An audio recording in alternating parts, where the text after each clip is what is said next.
What's up, everybody? Aaron with Why We Love Horror, and Aaron Unwinds back for another letter in the alphabet. Believe it or not, we're still going. You come a long way from reviewing Full Moon Pictures, Evil Bong series, where my first guest, two-time guest, Jeremy Potters, big boozness. Is that his name over here? I don't remember. But either way, Jeremy, he's joined me twice. I now have my second guest, third guest, technically, if you count Jeremy's two appearances, Adelaide. And maybe John showed up, but John doesn't count as a guest. John's here every time doing the actual work backstage. Adelaide, how are you doing? I'm doing good. This is a very fun crossover because I don't think either of us expected anything to come of me being like, hey, did you hear about this campy hentai horror movie? Yeah, and I was like, oh, yes, Adelaide. I have. As a matter of fact, I've already selected it out of all the movies in T to review as my representative of the letter T. It's Touch Me from 2025. That's a much classier poster right there, but that is like a shot from the movie, in all fairness. So is mine behind me here. Yeah, Touch Me. It's about two friends who are two best friends, codependent. It's very important to point that out. They become addicted to the euphoric heroin-like touch of this narcissistic alien who's trying to be both their boyfriends and may also be trying to take over the world, played by Evil Dead star Lou Taylor Pucci, but the real star of this movie, Olivia Taylor-Dudley, playing Joey, and then Jordan Gavaris playing Craig, who I wasn't as familiar with, but Joey, honestly, the real star, along with Laura, played by Marlene Forte, who's like the best friend of Brian the alien. But how did you come across this movie, Adelaide? So I was pulling this up. A Twitter account that I do not follow, that you might be familiar with, called the Horror Calendar, just randomly said like, oh, hey, here's a trailer for a horror movie. And I see an alien's touch cures depression in a psychosexual sci-fi horror movie. That is like so my vibe. I was like, yeah, I got like a free couple hours. I can throw it on. And I was so happy that I found it because it's like, it is truly like stumbling upon some random shit. But it's also how I stumbled upon the other Olivia Taylor-Dudley masterpiece that is Dude Bro Party Massacre 3. So Motherface, kind of Motherface, all hail. This is kind of like entirely like if a movie was made just for me, the only way this movie could be more for me is if somehow it was a sequel to Mamma Mia, Here We Go Again. Like it was so my vibe. Yeah, no, I mean Olivia Taylor-Dudley is incredible. I've seen her in a few of her horror things. I definitely saw her as Motherface. I saw her in She Dies Tomorrow as well. She had a role in there, but just as a starring leading role, I feel she needs to be in more things. I think that could be. I hope that's a result of this coming out. Addison Hyman, I wasn't familiar with his work either, but they did do an interview, and I decided to watch it before checking this out. So I did some homework for Aaron Unwinds, which is kind of going against the whole idea of Aaron Unwinding. But I like to watch interviews while I unwind. I get into psychology of the creator. And he wrote and directed this movie and basically talked about how he was extremely depressed at one point. Watched this movie called The Untamed, which is also about an alien who crash lands and they end up fucking that alien and it gives them euphoric feelings. So, similar idea there, but I think probably taking a very different direction. I am going to check out that movie. It won't be my You movie, but I'm going to check it out.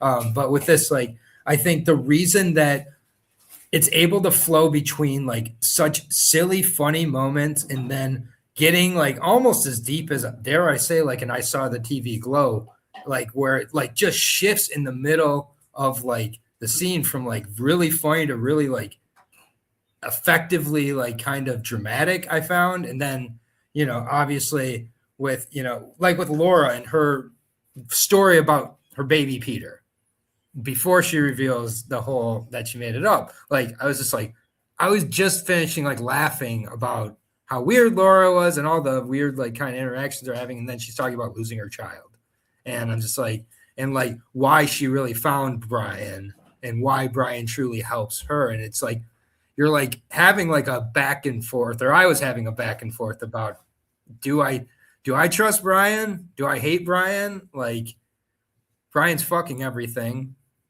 but well, I think the movie like I think the movie introduces you to that really like that swinging tone in literally the opening scene where she's in like her therapy session and talking about like, you know, what is Brian, what's your history with him, and going into basically the not the pro is it the prologue, is that the right word, to the movie, like the backstory of her first interaction with this alien and how deeply it traumatized her. And it's immediately after the therapist going, so why'd you leave him if you felt so good? Like, how the fuck does that? How'd you know he was an alien? This makes no sense. And immediately going home to her best friend and being like, oh, I hate my life. I want to get so fucking high. And he's like, I want to kill myself, bitch. Just calm down.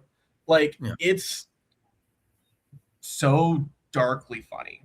Yeah, and authentic. It's like from somebody who's gone through it. It feels it's like it's very human in a way.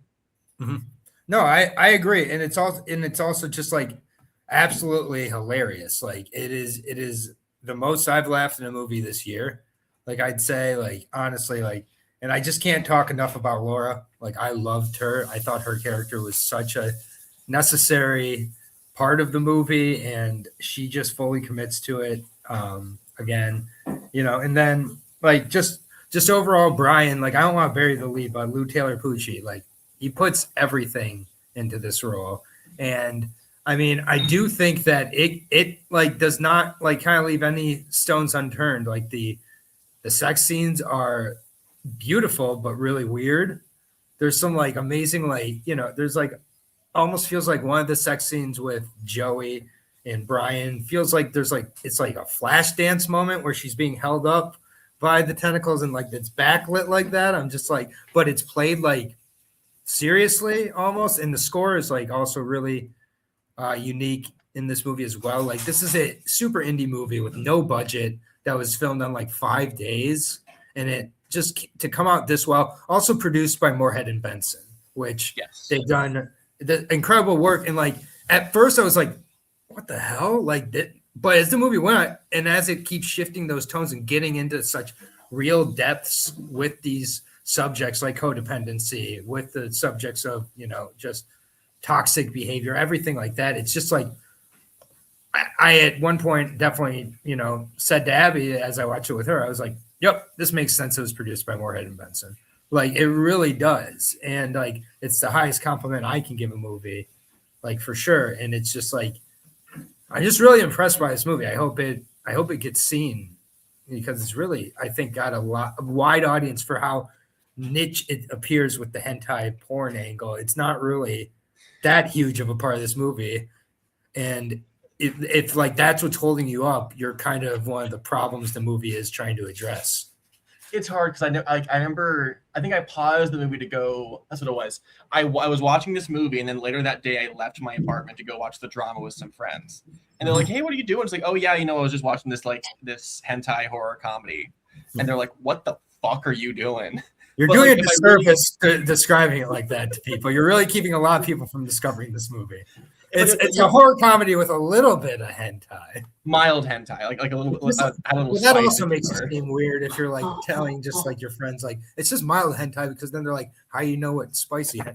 Anyways, I'm watching it for the plot. I read it for the articles. Like I swear to God, there's something good in there. I just respect. But, like I would like on your budget comment. Like I really do. Like you can tell how small the budget is. They use every dollar of it in like the best possible way. The sets do look like genuinely really good. The practical effects of like tentacles, and there's also some like other like alternate alien forms that look great. The exploding head looked great. It's phenomenal. And the arm getting ripped off, like I bought that completely. That like, you know, it's just like their arms are getting gnawed on. I'm like, yeah, this is real. I don't see like a $5 prop there. Exactly. No, I agree. I do want to shout out. I think the best part of the movie, though, is like whenever you're like, okay, it's like a new like section of the movie. We're progressing to like a new important part. Brian has a dance break, and it's the same song every time, and it's kind of the same dance, but I fucking love it. What's his name again? Lou Taylor Pucci. The dude is fucking committed to it. He throws his whole ass, and I am locked literally in. It is camp, but it is like genuinely fun and endearing, while also, I think, introducing you to the tone of the scenes you're entering. And it gives like a necessary release of the tension too, because this movie is never meant to be super tense, and when it does, like, it needs to kind of have that release valve like immediately. I feel like that the dance, like, you don't have to have a reason to have a dance scene for me in a movie. So like, I totally agree with you there. Like, so much of the lighting in this movie is just really this like kind of beautiful like neon tone behind me, the pinks and the purples, the magentas, like, and then like there's the examination of the friendship with Joey and Craig. That's really, really like the forefront of the movie ultimately, and what you take away from the movie. But it's just, it's just like, it's a movie that really like engrosses you early on. And like, for me, like, I didn't take any, I didn't take any breaks, and it's just like, it was incredibly effective. I like, again, can't hope enough that like this helps launch the director. Several of these, Olivia Taylor-Dudley particularly, like, she's a fucking star. She really is, and I'm not sure what's taking Hollywood so long to catch up there. I want her to be in like the next, like, The Bitch or something, like some kind of like, everyone who's involved in this like horror movie gets like platformed to superstardom, because she has put the work in, and like, I've only seen her in 2 movies, but I deeply love her in both of them. She is so talented and has so much potential. I'm worried that she's going to get stuck in this B movie career forever, which is like not a bad thing. I just want to see the best for her. Yeah, no, not at all. And, I am going to check out Addison Hyman's other work, Hypochondriac, at some point here down the line as well. I just like the vibe of that guy from just watching a few interviews with him. Just seems like a very genuine individual. Is there anything else you want to touch on before we get to ratings, Adelaide? I wanted to go back to your comment on the tone, because I think like the dance scene, I think, kind of like, to me, unlocks the tone that, what's her fucking name, Hyman is going for. Yeah. Where it is, and again, like you see it in the opening scene of like, it is really bluntly addressing like the weight of the emotional turmoil the characters are going through, but it's very passive. It's very human, of like, yeah, we all go through shit all the time. We all feel like garbage. Why would we not want to basically get heroin sex? Like, that is the hook of, you feel so euphoric and so incredible and relaxed to avoid all of that shit going on. And I think one of the key moments in the movie is Laura's big emotional blow up at Brian, because she is like, she's basically a familiar, I think the term is, for vampires. Yep. Where like, she is doing anything possible. She's helping him like kill people, eat people, whatever, to have sex, to be euphoric, to ascend planes, and he doesn't give it to her, and she gets so frustrated at the tragedies that she went through, and can't comprehend being looked over because she's a little older, and that's kind of it. Yep. There is such humanness to that performance, especially that scene. Yeah. And it's bookended by crazy ass tentacle porn and dance sequences, but the tone works when you look at it all in, like, all from like, when you're standing back and taking it all in at once, it works perfectly, which I think is insane to do on any level, let alone what is like, I don't know if it's a micro budget, but it's definitely really, really small. With it was this small indie budget, and it's like, also it's like they're Brian and Joey and Brian and Craig at different points are talking about how it's a unique experience for both ends. It's not just a unique experience on the human's end here. He didn't know what he was doing on his end either with a human. So it's like alien on both sides. And it's just like, there's a lot that I feel like I'm going to pick up on and like digest with this movie on rewatches. I think this is definitely a movie I'm planning to show people on the regular, and hope to eventually get, associated with, like I am with movies like Harold and Maude and other movies like that, where it's like, oh, Aaron, every time that movie comes up, maybe Touch Me can be the next movie in that lexicon. But let's go ahead and get to the ratings here. All right. So the way we do it here, Adelaide, is very unique. We don't have stars. We don't have videotapes. We haven't had videotapes for a while because we can't have videotapes. They're owned by another channel. We do leaves here because we're unwinding. So it can be the same rating you had on Letterboxd. It can be increased. It is based on if you're relaxing and unwinding with your or not with your particular substance. What would you rate this movie? For me, I'll go ahead and rate it first. It's a near perfect unwinding movie, and I'm gonna bump it half a leaf here. It's 4.5 leaves. I'm making the graphic people work overtime this week. 4.5 leaves, nearly perfect. I've given several movies 5 leaves on this channel. This one's close. So Adelaide, what's your rating out of 5? I'm gonna make the graphical person work even harder. I'm gonna give it 4.25, 4.25 leaves. On Letterboxd, I do have it as a 4. I do think it's a little disingenuous for me. I'm just kind of torn up between like objectivity and subjectivity, but I've had a really good time, and I could see myself revisiting it and introducing it to other people. Yeah, it has lived in my mind a lot better than I thought it was in the first watch. Like, no, this is like really fucking good, and I really want to share this experience. Well, I don't know why you're, regretting your 4. I think a 4 is perfectly reasonable.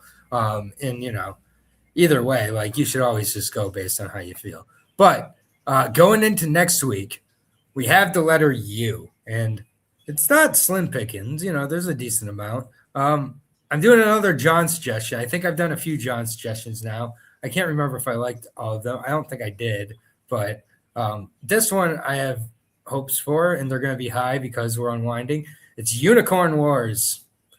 Yes, this is the movie I am doing next week. It is about rabbits or bunnies facing unicorns in an animated war.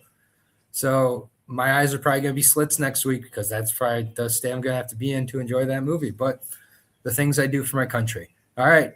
For Adelaide Spence, for Aaron Unwinds, for John, the producer, Why We Love Horror, everything coming up now.